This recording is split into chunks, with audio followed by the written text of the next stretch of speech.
अध्याय 7 बोलती टोपी। दरवाज़ा एकदम खुल गया। वहाँ काले बालों वाली एक लंबी जादूगरनी हरे दुशाले में खड़ी थी। उनका चेहरा बहुत कठोर था और उन्हें देखते ही हैरी के मन में पहला विचार आया कि उनके साथ पंगा लेना ठीक नहीं होगा। प्रोफेसर मैगोनिकल फर्स्ट ईयर के बच्चे, हैग्रिड ने कहा। धन्यवाद हैग्रिड, यहाँ से इन्हें मैं ले जाऊंगी। उन्होंने दरवाजे को चौड़ा खोल दिया। प्रवेश हॉल इतना बड़ा था कि डजली का पूरा घर इसमें समा सकता था। ग्रीनगॉट की तरह यहाँ भी पत्थरों की दीवारों पर जलती हुई मशालों से रोशनी हो रही थी। छत इतनी ऊंची थी कि दिखती ही नहीं थी और ऊपर की मंजिलों तक जाने के लिए संगमरमर की शानदार सीढ़ियां उनके सामने थीं। सख्त पत्थर के फर्श पर वे लोग प्रोफेसर मैगोनिकल के पीछे पीछे चल दिए। दाईं तरफ के दरवाजे से हैरी को सैकड़ों हल्की हल्की आवाज़ें सुनाई दे रही थीं। लगता था स्कूल के बाकी बच्चे वहां पहले ही पहुंच चुके थे, पर प्रोफेसर मैगोनिकल फर्स्ट ईयर के बच्चों को हॉल में नहीं ले गई, बल्कि उन्हें हॉल के पास एक छोटे से खाली कमरे में खड़ा कर दिया। वे एक दूसरे से सटकर खड़े थे और परेशानी की हालत से इधर उधर ताक रहे थे। आमतौर पर वे इतना आसपास खड़े नहीं हुए थे जितने पास वे इस समय खड़े थे। हॉगवर्ट्स में आपका स्वागत है, प्रोफेसर मैगोनिकल ने कहा। सत्र की दावत जल्दी शुरू होने वाली है, परंतु इससे पहले कि आप लोग बड़े हॉल में अपनी सीट पर बैठें, आपको अपने हाउस के लिए चुना जाएगा। यह बहुत महत्वपूर्ण है, क्योंकि जब तक आप यहाँ पर रहेंगे तब तक आपका घर ही आपका हाउस होगा। हॉगवर्ट्स में आपके परिवार की तरह ही आपको रहना होगा। आप अपने हाउस के बाकी बच्चों के साथ क्लास में बैठेंगे, अपने हाउस के कमरे में सोएंगे और अपने हाउस के हॉल में अपना खाली समय बिताएंगे। कुल 4 हाउस या दल हैं, जिनके नाम है गरुड़द्वार, मेहनतकश, चीलघात और नागशक्ति। हर हाउस का अपना शानदार इतिहास है और हर एक में बेहतरीन जादूगर और जादूगरनियाँ हुए हैं। जब तक आप हॉगवर्ट्स में रहेंगे तब तक अच्छे काम के लिए आपको हाउस पॉइंट मिलते रहेंगे, जबकि किसी भी तरह के नियम तोड़ने पर आपके हाउस के पॉइंट घटा दिए जाएंगे। साल के अंत में सबसे ज़्यादा पॉइंट वाले हाउस को हाउस कप दिया जाएगा, जो बहुत बड़ा सम्मान है। मुझे आशा है कि आप जिस भी हाउस में जाएंगे उसके लिए गौरव साबित होंगे। चुनने की रस्म पूरे स्कूल के सामने कुछ मिनटों में होगी। मैं सुझाव देती हूँ कि बेहतर होगा आप लोग इंतज़ार करते समय अपने आप को तैयार कर लें। उनकी आंखें एक पल की नेवल के चोगे पर रुकीं, जो उसके बाएं कान के पीछे बंधा हुआ था, और फिर रॉन की नाक के धब्बे पर। हैरी घबराकर अपने बाल संवारने की कोशिश करने लगा।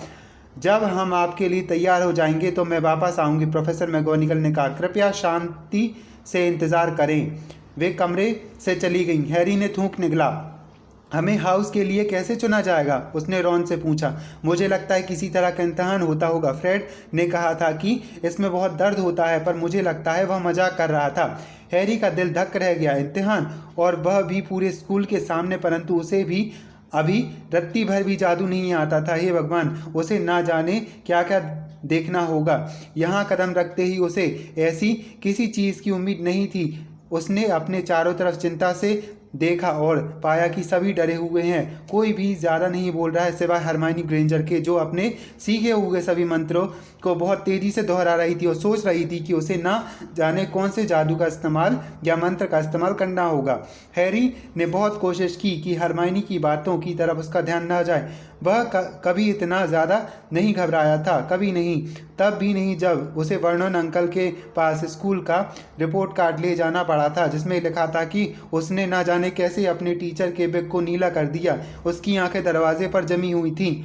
किसी भी पल प्रोफेसर मैगोनिकल आ सकती हैं और उसे उसके दुर्भाग्य की तरफ ले जा सकती हैं। फिर ऐसा हुआ जिसके कारण वह हवा में कुछ फुट ऊपर उछल गया। उसके पीछे कुछ बच्चे चीखे। क्या बेवकूफ़ी है! उसने ज़ोर से सांस ली। उसके आसपास खड़े बच्चों ने ऐसा भी किया। लगभग 20 भूत पिछली दीवार से तैरते हुए अंदर आ गए थे, मोती की तरह सफ़ेद और कुछ हद तक पारदर्शी। यह भूत कमरे में तैरते हुए एक दूसरे से बातें कर रहे थे और फर्स्ट ईयर के बच्चों की तरफ उनका ध्यान नहीं गया था। वे आपस में बहस कर रहे थे। सन्यासी की तरह दिखने वाला एक मोटा और नाटा भूत कह रहा था, मैं तो यही कहूँगा कि माफ़ करो और भूल जाओ, हमें उसे एक और मौका दे देना चाहिए।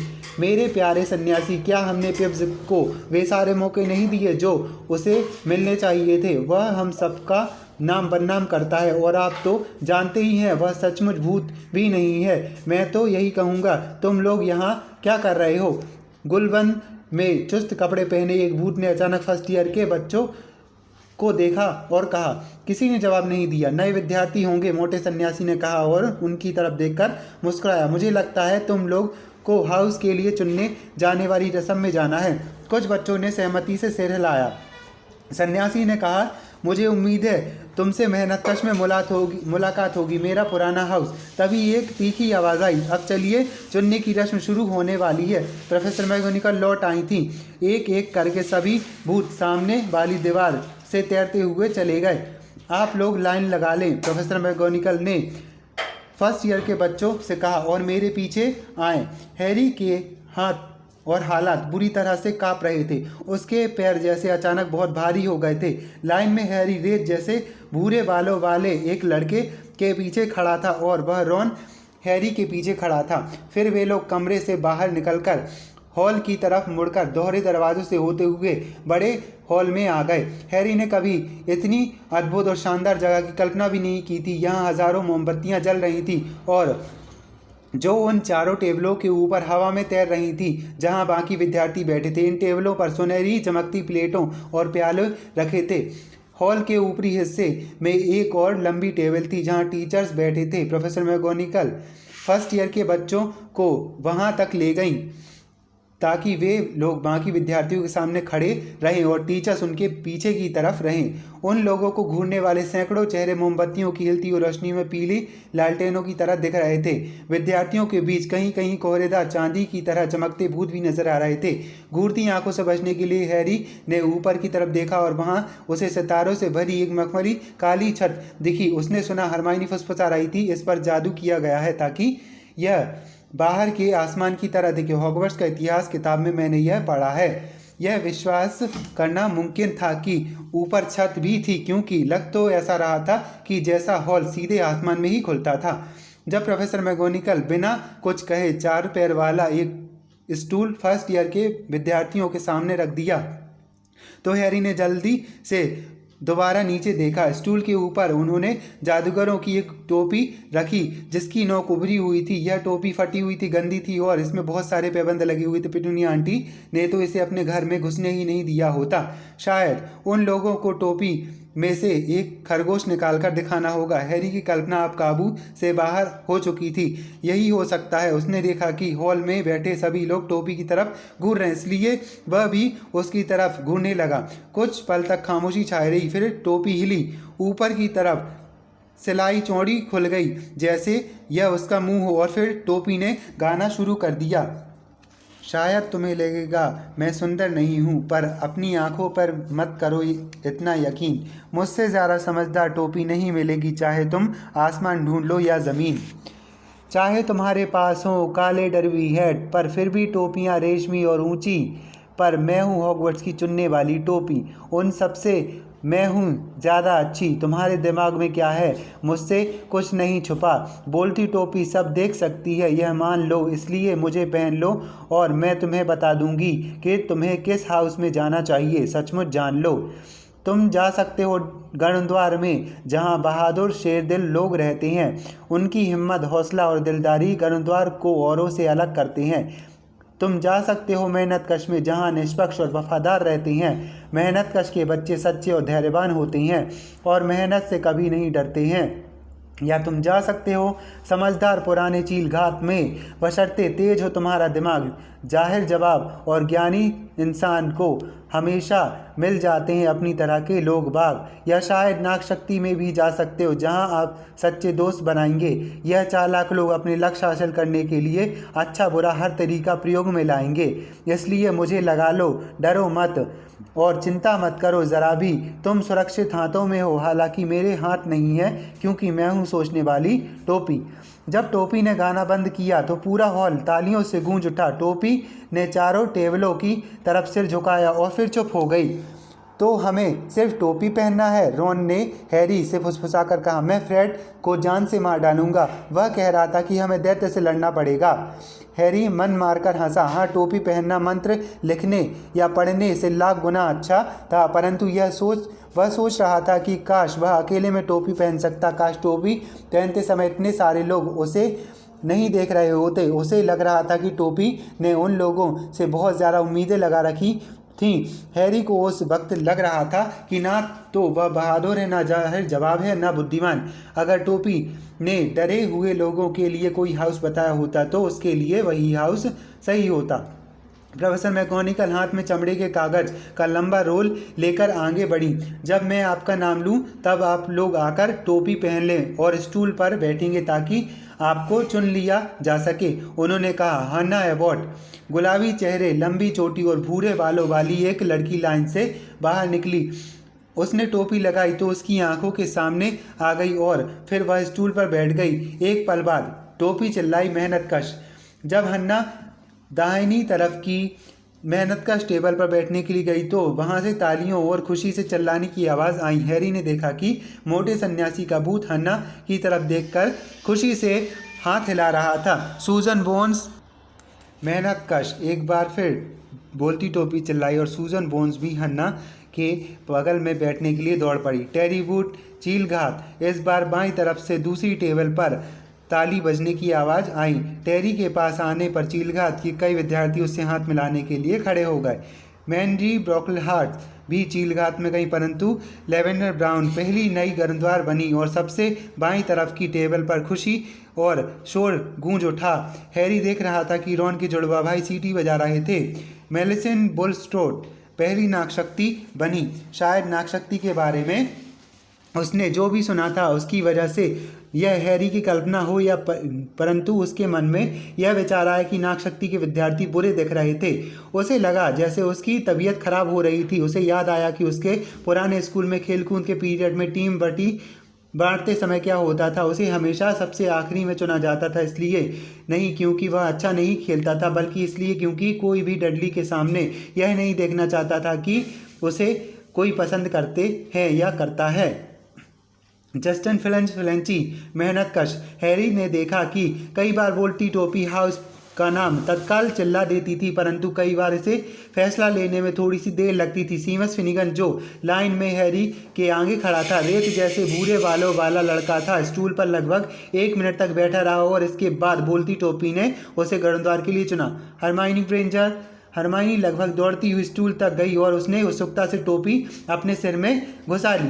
गर्दवार, टोपी चिल्लाई। रॉन के मुंह से आह निकल गई।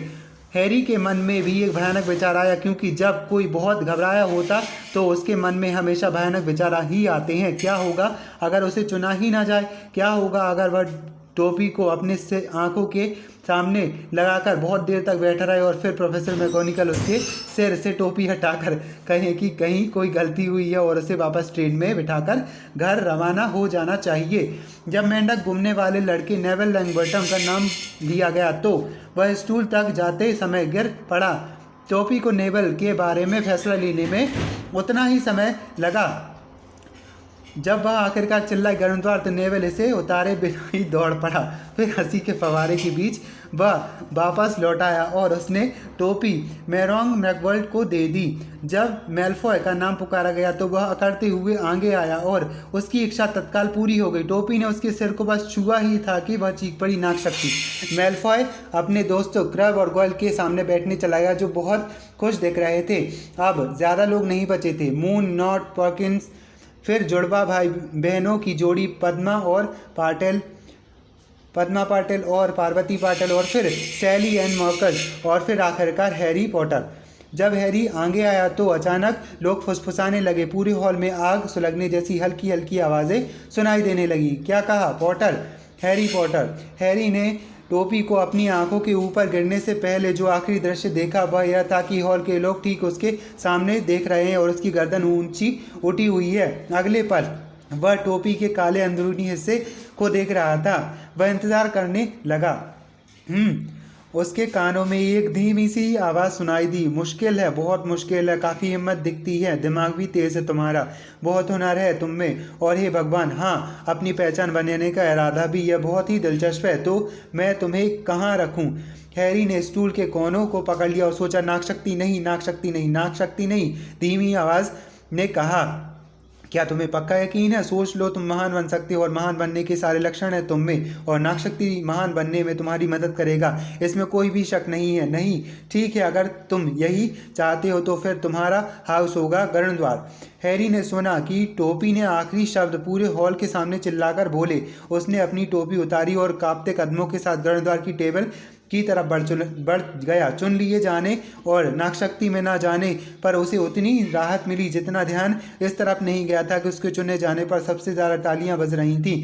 प्रीफेक्ट पर्सी उठा और उसने हैरी से उत्साह से हाथ मिलाए, जबकि बीजली बिंदु चिल्ला रहे थे, हमें पॉटर मिल गया, हमें पॉटर मिल गया। हैरी उस गुलबंद पहने भूत के सामने बैठ गया जिसे वह पहले भी देख चुका था।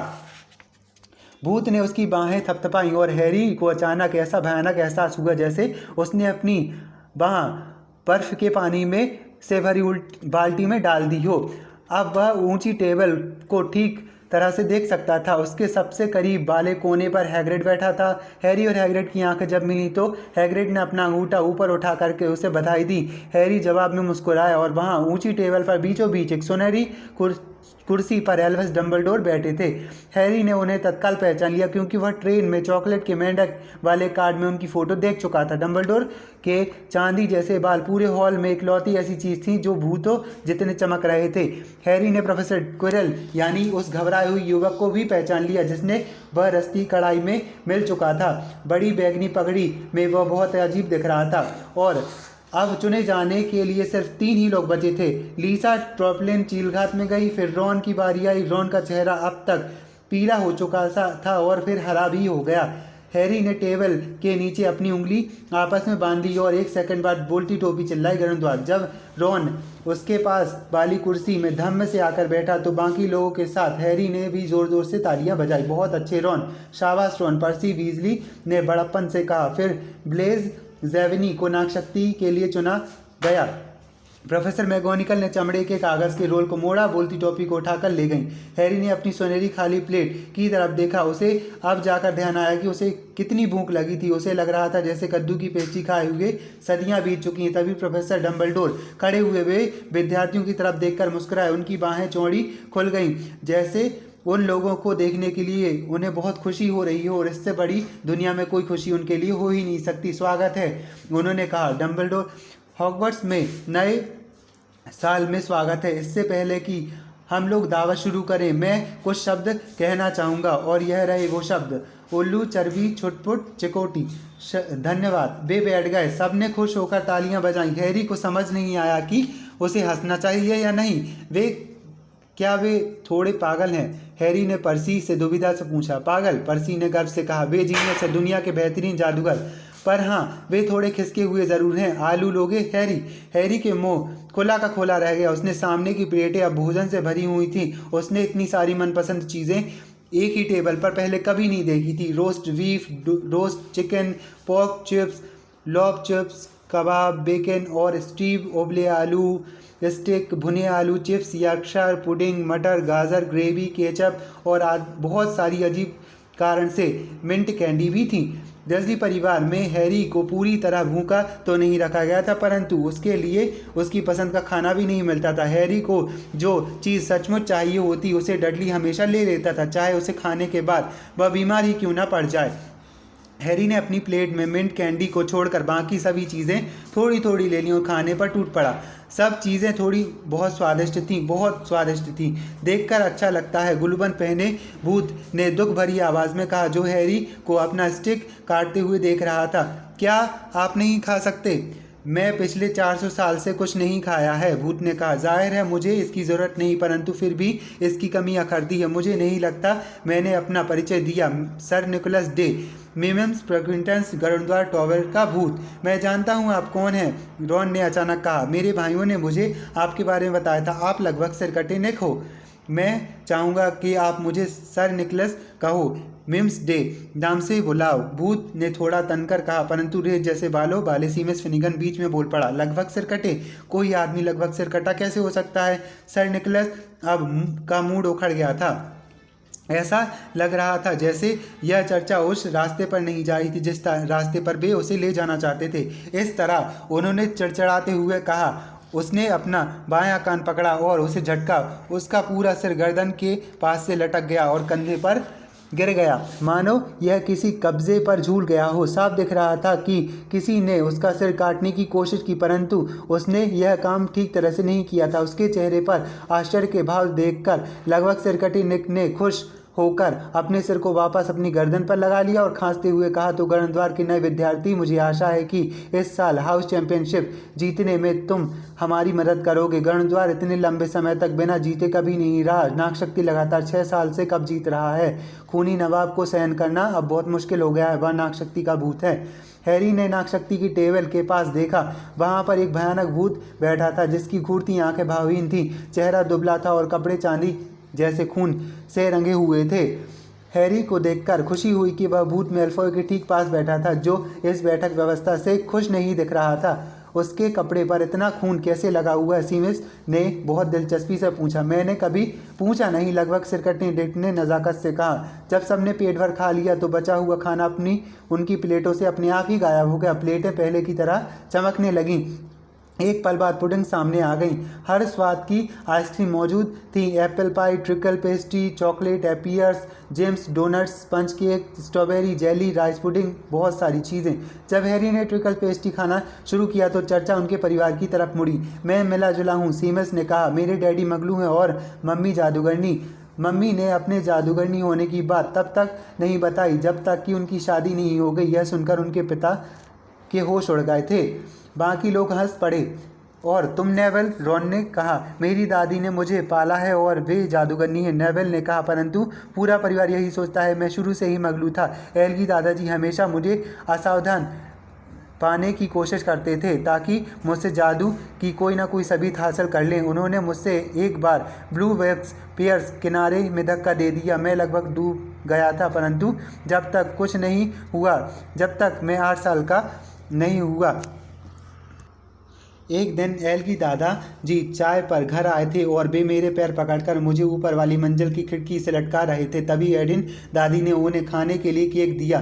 ध्यान बढ़ जाने के कारण एलगी दादा ने मुझे छोड़ दिया, परंतु मैं उछलकर नीचे गया। पूरे बगीचे में सड़क तक वे लोग सचमुच खुश थे। दादी तो इतनी खुश हुई कि रोने लगी और जब मुझे स्कूल में दाखिला मिला तो उनके चेहरे देखने लायक था। वे सोच रहे थे कि मुझ में यहाँ आने जितना जादू नहीं होगा। एलगी दादाजी इतने खुश हुए कि उन्होंने मुझे मेंढक खरीद कर दिया। हैरी के दूसरी तरफ पर्सी वीजली और हरमाइनी ग्रेंजर पढ़ाई के बारे में बात कर रही थी। मुझे आशा है वे लोग तत्काल पढ़ाई शुरू कर देंगे। सीखने को कितना कुछ है। मेरी रुचि खास तौर पर रूप परिवर्तन में है, यानी किसी चीज़ को किसी दूसरी चीज़ में बदलना। जाहिर है यह बहुत कठिन लगता है। शुरुआत में तुम्हें छोटी चीज़ें सिखाई जाएंगी, जैसे माचिस की तीली और सुई को में बदलना, इसी तरह की चीज़ें। हैरी के शरीर में जब तक पर्याप्त गर्मी आ चुकी थी, उसे नींद आ रही थी। उसने एक बार फिर ऊंची टेबल की तरफ देखा। हैग्रिड अपने प्याले में से कुछ पी रहा है। प्रोफेसर मैगोनिकल प्रोफेसर डम्बलडोर से बातें कर रही थी। अजय गरीब पगड़ी पहने प्रोफेसर क्विरल एक टीचर से बातें कर रहे थे, जो टीचर के बाल काले और चिपचिपे थे,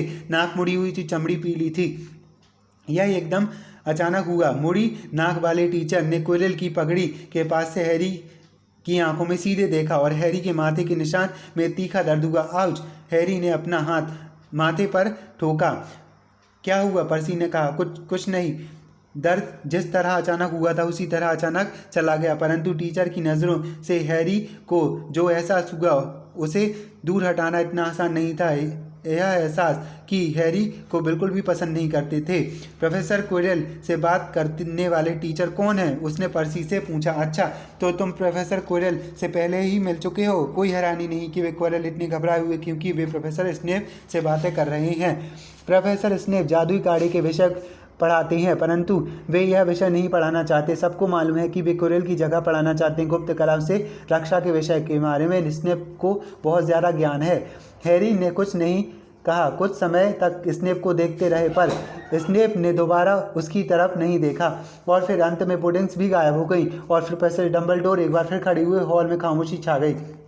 अच्छा, अब जब हमने खा पी लिया है तो मैं कुछ कहना चाहूँगा। साल के शुरू में आपको कुछ बातें बताना चाहता हूँ। फर्स्ट ईयर के बच्चे यह ध्यान रखें कि अंधेरे जंगल में किसी हालत में भी कोई छात्र नहीं जाएगा और हमारे कुछ सीनियर विद्यार्थी भी इसका ध्यान रखें तो बेहतर होगा। प्रोफेसर डम्बलडोर चमकती आंखें बिजली बिंदुओं की दिशा में मुड़ी। हमारे चौकीदार मिस्टर फिल्च ने मुझसे कहा है कि मैं आप सबको याद दिला दूं कि पीरियड्स के बीच गलियारों में जादू करना मना है। क्विडिच के ट्रायल्स सत्र के दूसरे सप्ताह में आयोजित हो जाएंगे। हमारी हाउस टीम के लिए खेलने में जिसकी दिलचस्पी है मैडम वुड से संपर्क करें। और अंत में मैं आपको यह बताना चाहूँगा कि इस साल तीसरी मंजिल के दाहिने हिस्से के गलियारे में जाना मना है, वरना आप दर्दनाक मौत मर सकते हैं। हैरी हंसा, परंतु वह उन गिने चुने लोगों में से था जिन्होंने ऐसा किया। वे गंभीर तो नहीं है, उसने पर्सी के कान में कहा। बिल्कुल होंगे, पर्सी ने डम्बलडोर को घूरते हुए कहा। यह अजीब है क्योंकि आमतौर पर वे हमें कारण बताते हैं कि हमें कहीं पर जाने की इजाज़त क्यों नहीं है। सब जानते हैं कि जंगल में खतरनाक जानवर है। मुझे लगता है कम से कम उन्हें हम प्रीफेक्ट्स को तो कुछ बताना ही चाहिए था। और अब इससे पहले कि हम बिस्तर पर जाएं, हम अपने स्कूल का गीत गाएंगे, डम्बलडोर चिल्लाए। हैरी ने देखा कि बाकी टीचर्स भी मुस्कुराहटें थोड़ी सिमट गईं। डम्बलडोर ने अपनी छड़ी को हल्के से झटका जैसे वह इसके सिरे से मक्खी भगाना चाहते थे। एक लंबी सुनहरी रिबन छड़ी से बाहर निकली जो टेबल के ऊपर उठी और सांप की तरह लहराते हुए शब्दों में बदल गई। सब अपनी मनपसंद धुन चुन लें, डम्बलडोर ने कहा, और अब हम शुरू करते हैं। और स्कूल में यह शब्द गूंजने लगे, हॉगवर्ट्स हॉगवर्ट्स हॉगी हॉगी हॉगवर्ट्स। हम कुछ सिखाओ मेहरबानी करके, चाहे हम बूढ़े और गंजे हों या फिर छिले घुटने वाले लड़के। हमारे सिर में तुम भर दो थोड़ा दिलचस्प ज्ञान, क्योंकि अभी हमारी खोपड़ी में सिर्फ हवा भरी हुई है और मैं मरी मक्खी तथा कचरे के जैसे सामान। हमें सिखाओ, जानने लायक चीज़ें याद दिलाओ जो हम हैं भूल चुके। अपनी बेहतरीन कोशिश करो, हम बाकी कर लेंगे और सीखेंगे जब तक कि हमारा दिमाग ना पक जाए। हर एक ने यह गीत अलग अलग समय पर ख़त्म किया। अंत में केवल बिजली बंधु ही बहुत धीमे राग में गा रहे थे। डम्बलडोर ने अपनी छड़ी से उनकी आखिरी लाइनों का संचालन किया। गीत खत्म होने पर बाकी लोगों ने तालियां बजाई और डम्बलडोर ने सबसे देर तक ताली बजाई। आह संगीत, उन्होंने अपनी आंखें पोंछते हुए कहा। हम यहाँ जो जादू करते हैं उससे भी बड़ा जादू है। और अब सोने का समय है, अब आप यहाँ से चल दीजिए। गणद्वार के फर्स्ट ईयर के विद्यार्थी बातें करती भीड़ के बीच से गुजरते हुए पर्सी के पीछे पीछे चल दिए। वे लोग बड़े हॉल से बाहर निकले और संगमरमर की सीढ़ियों पर चढ़ने लगे। हैरी के पैरों एक बार फिर से बहुत भारी हो चुके थे, परंतु इसलिए क्योंकि वह बहुत थक चुका था और उसे ज़्यादा खा लिया था। उसे इतनी नींद आ रही थी कि उसे यह देखकर भी हैरानी नहीं हो रही थी। गलियारे में लगी तस्वीरें के लोग कानाफूसी कर रहे, उनके पास से गुजरते समय इशारे भी कर रहे थे। जब पर्सी 2 बार उन्हें ऐसे दरवाजे से ले गया जो फिसलन भरी पैनल और झूलते हुए पर्दों के पीछे छुपे हुए थे, तो उसे कोई हैरानी नहीं हुई। सभी लोग बच्चे जमाई लेते जा रहे थे, उनके पैरों को घसीटती हुई सीढ़ियों पर चढ़ रहे थे, पर सीढ़ियाँ थीं कि खत्म होने का नाम ही नहीं ले रही थी। हैरी ने सोचा कि अभी उन्हें कितनी दूर तक जाना पड़ेगा, तभी वे अचानक रुक गए।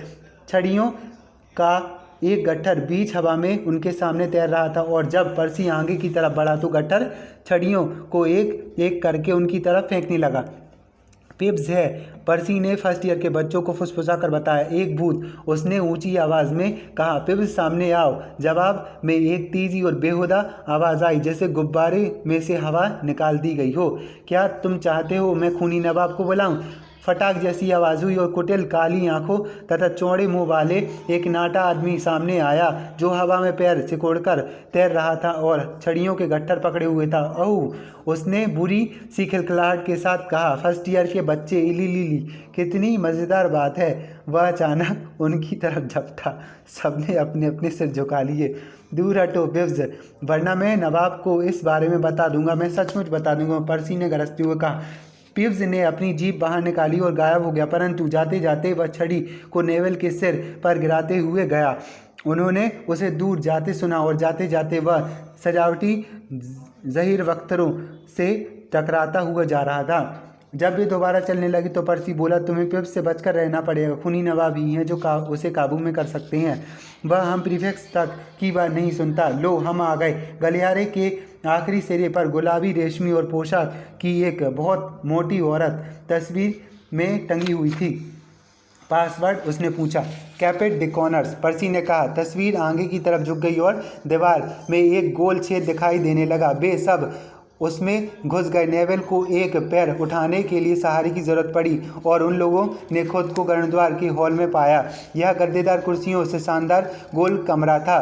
पर्सी ने लड़कियों को एक दरवाजे से उनके कमरे तक पहुंचाया और लड़कों को दूसरे दरवाजे से उनके कमरे तक। सर्पीली सीढ़ियों के सबसे ऊपर वाले सिरे पर पहुंचने के बाद जाहिर था वे टॉवर की पहुंच से ऊपर पहुंच चुके थे। उन्होंने आखिरकार अपने बिस्तर को खोज दिया। 5 पलंग लगे थे जिन पर गहरे लाल मखमल के पर्दे थे, जिनके संदूक पहले ही आ चुके थे। वे इतने थके हुए थे कि बात करने का तो टाइम ही नहीं था। उन्होंने अपना पजामा पहना और बिस्तर पर लुढ़क गए। खाना शानदार था, है ना? रॉन ने पर्दे के पीछे से हैरी से बुदबुदाकर कहा। दूर हटो स्कैबर्स, यह मेरी चादर को तर रहा है। हैरी रॉन से पूछने वाला था कि क्या उसने ट्रिकल पेस्ट्री खाई, परंतु इससे पहले कि वह कुछ पूछ पाता है हैरी तत्काल सो गया। शायद हैरी ने कुछ ज़्यादा ही खा लिया था, क्योंकि उसने एक अजीब सपना देखा। वह प्रोफेसर क्विरेल की पगड़ी पहने था और उसे उस बातें कर रहा था और उसे बता रही थी कि उसे तत्काल नागशक्ति में जाना पड़ेगा, क्योंकि उसकी तकदीर में लिखा है। हैरी ने पगड़ी को बताया कि वह नागशक्ति में नहीं रहना चाहता। पगड़ी भारी होती चली गई। हैरी ने उसे तत्काल फेंकने की कोशिश की, उतारने की कोशिश की, परंतु पगड़ी उसके सिर पर कसती चली गई, जिससे उसे दर्द होने लगा। और फिर वह पर मैल्फॉय आया, जो उसे पगड़ी से जूझते देखकर बहुत हंस रहा था। फिर मैल्फॉय मुड़ी नाक वाले टीचर यानी स्नेप में बदल गया, जिसकी हंसी ऊंची और ठंडी होती जा रही थी। हरी रोशनी की एक चकाचौंध हुई। हैरी पसीना पसीना होकर कांपते हुए जागा। उसने करवट बदली और वह फिर से सो गया। जब वह अगले दिन जागा तो वह सपने को पूरी तरह से भूल चुका था।